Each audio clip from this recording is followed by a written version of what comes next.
तो आज से हम स्टार्ट करेंगे सिविक्स की क्लासेस।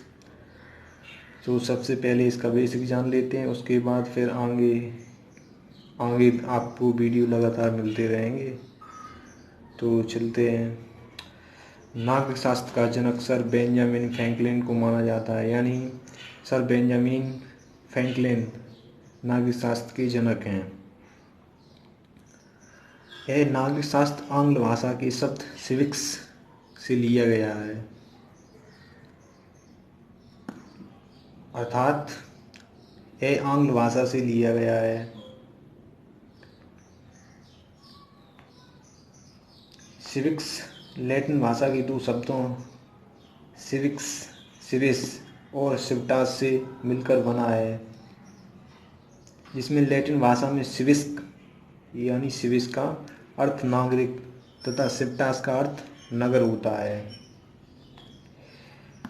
अब इसमें यूनान का प्राचीन इतिहास हमें यह बताता है कि प्राचीन काल में यूनान में छोटे छोटे नगर राज्य थे जो कि पूर्णतः स्वतंत्र थे।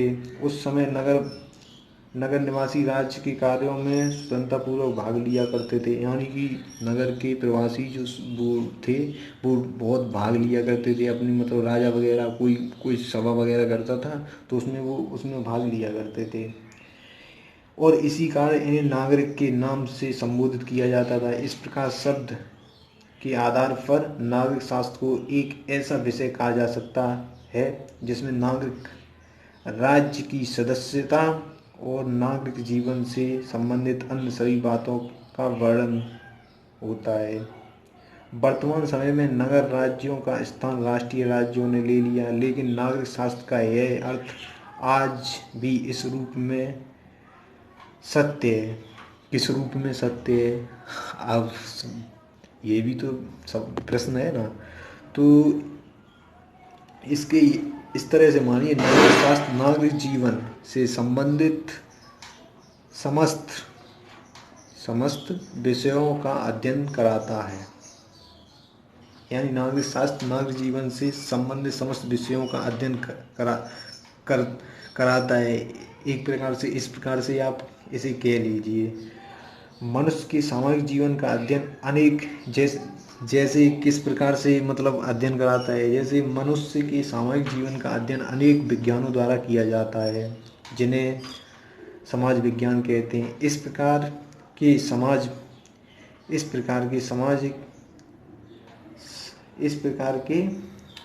समाज विज्ञानों में इतिहास, राजनीति शास्त्र, अर्थशास्त्र, नीति शास्त्र और नागरिक शास्त्र प्रमुख हैं। जिस प्रकार इतिहास में व्यक्ति भूतकालीन घटनाओं, उनके क्या घटित हुआ था, इन सब के बारे में जानकारी प्राप्त करता है, उसी प्रकार से नागरिक शास्त्र में भी नागरिक जीवन से संबंधित सभी पक्षों का अध्ययन किया जाता है।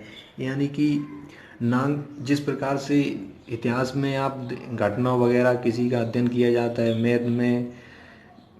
मैथ में जिस प्रकार से गणित में किसी चीज़ का अध्ययन किया जाता है, उसी प्रकार से नागरिक शास्त्र में नागरिक के जीवन से संबंधित सभी विषयों पर अध्ययन किया जाता है।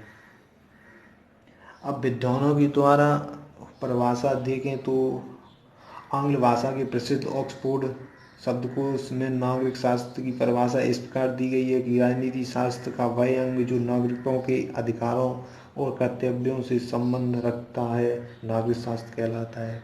मतलब अपने अपने मतभेद हैं इन सब के बीच में, किसी का कुछ भी और मत है, ये अपने अपने के अनुसार है पूरी वस्तु।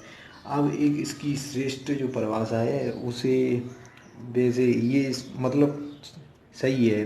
नागरिक शास्त्र में नागरिक के अधिकारों तथा कर्तव्यों का अध्ययन किया जाता है। क्या? नागरिक शास्त्र में नागरिक के अधिकारों तथा कर्तव्यों का अध्ययन किया जाता है। तो इसमें आपने सबसे मुख्य चीज़ क्या बात जानी? नागरिक शास्त्र का जनक सर बेंजामिन फ्रैंकलिन को माना जाता है, सर बेंजामिन फ्रैंकलिन को। और ये दो शब्दों से मिलकर बना है, सिविस तथा सिविटास, जिसमें सिविस का अर्थ नागरिक तथा सिविटास का अर्थ नगर होता है। तो अगले वीडियो में फिर मिलते हैं, तब तक के लिए आप खुश रहिए, सुरक्षित रहिए। धन्यवाद।